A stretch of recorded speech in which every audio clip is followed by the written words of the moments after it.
Председателе, почитувани колеги, почитувана јавност, почитуван министер за транспорт и врски, Бочварски.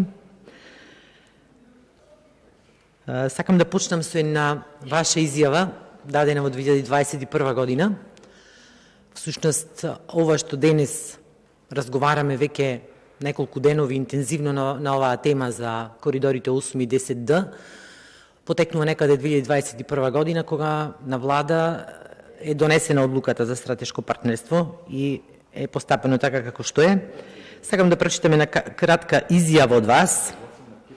Значи, Бочварски тврдеше дека нема да има преговарање во 4 очи и дека ќе бидат, и сега ве цитира порталот, ќе бидат вклучени многу институции, многу експерти, консултатски компании, меѓународни реномирани компании кои ќе работат на креирање најпрви на закон, а потоа и на договор, значи и на договор, и тие двата потоа треба да завршат во собранието, каде што повторно ќе се отворат пред претениците, пред опозицијата, ќе се разговара со сите страни и апсолутно нема ништо да има скриено.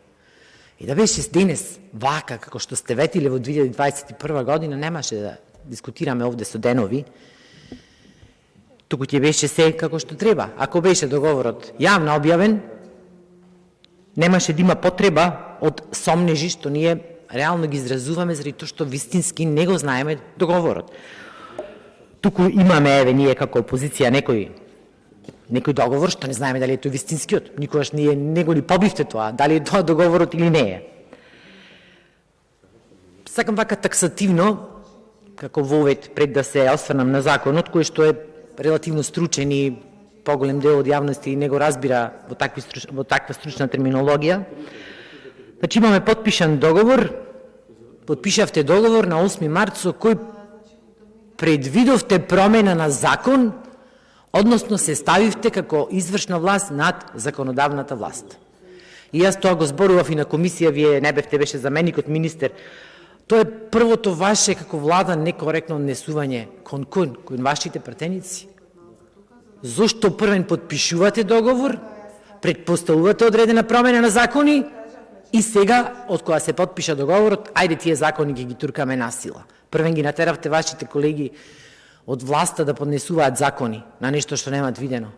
Односот ваш е некоректен спрема нив, не е спрема нас. Ке речите опозиција, вика, му е криво што ги правиме патиштата, не ни е криво. Јас сум од Битола. Колите ги скршивме, автомобилите ги скршивме по тој пат. Апсолутно не се вози по него. Приоритет се прави моментално Фариш градско.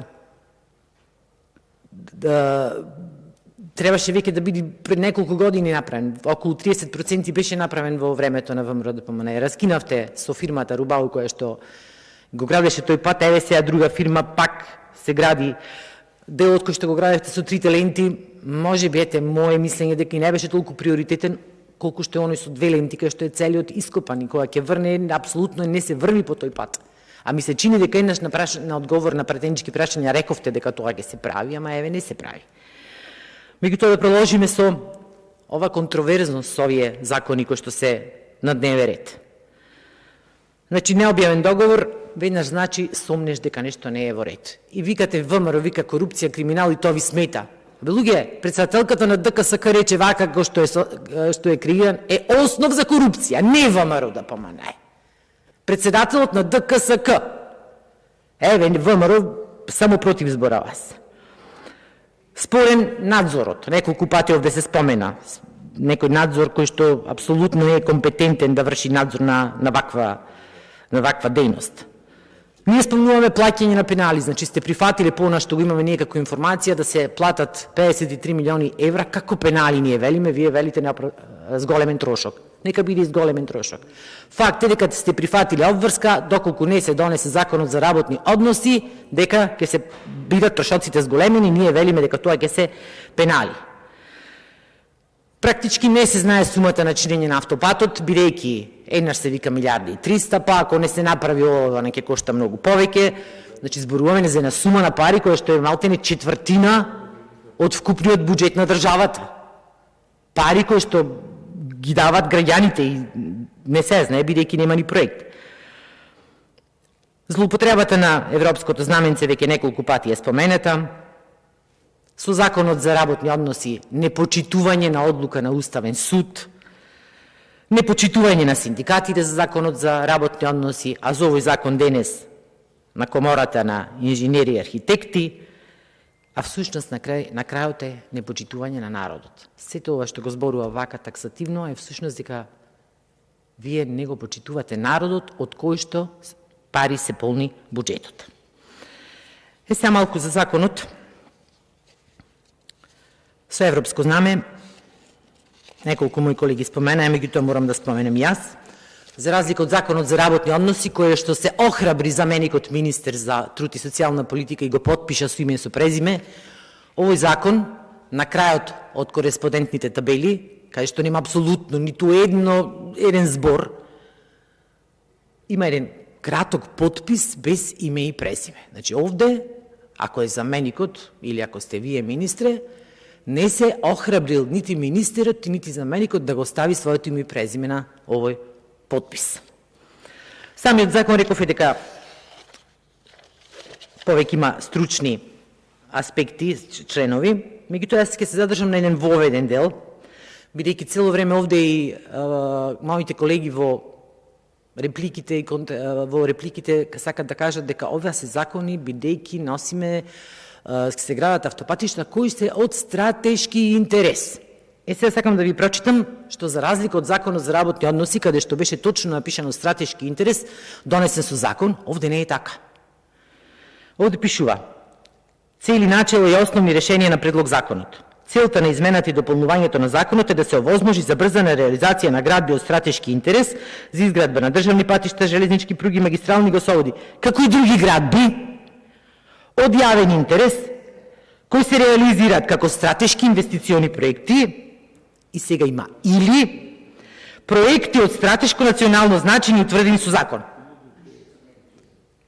Тоа значи дека ова може да се злоупотреби во иднина, да овие измени во овој закон се за одредени градби ќе се третираат како стратешки без да се носат одредени закони. Значи вака го камуфлирате ова стратешкото.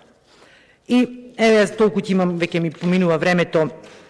Споменав кога зборувавме вчера за законот за работни односи, синдикатите бурно реагираа дека со измените се враќаме 137 години уназад, а вас сакам, почитуван министер, да ве прашам, еве повторно ќе речам, не е важно што ние како опозиција зборуваме.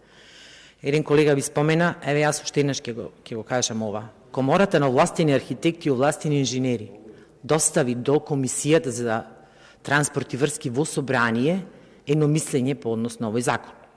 Со одредени забелешки се разбира. Па вас се прашувам, како тоа ќе бидете транспарентни, нема ништо да криете од јавноста, а не ја прашувате фелата која што е компетентна да каже своje мислење.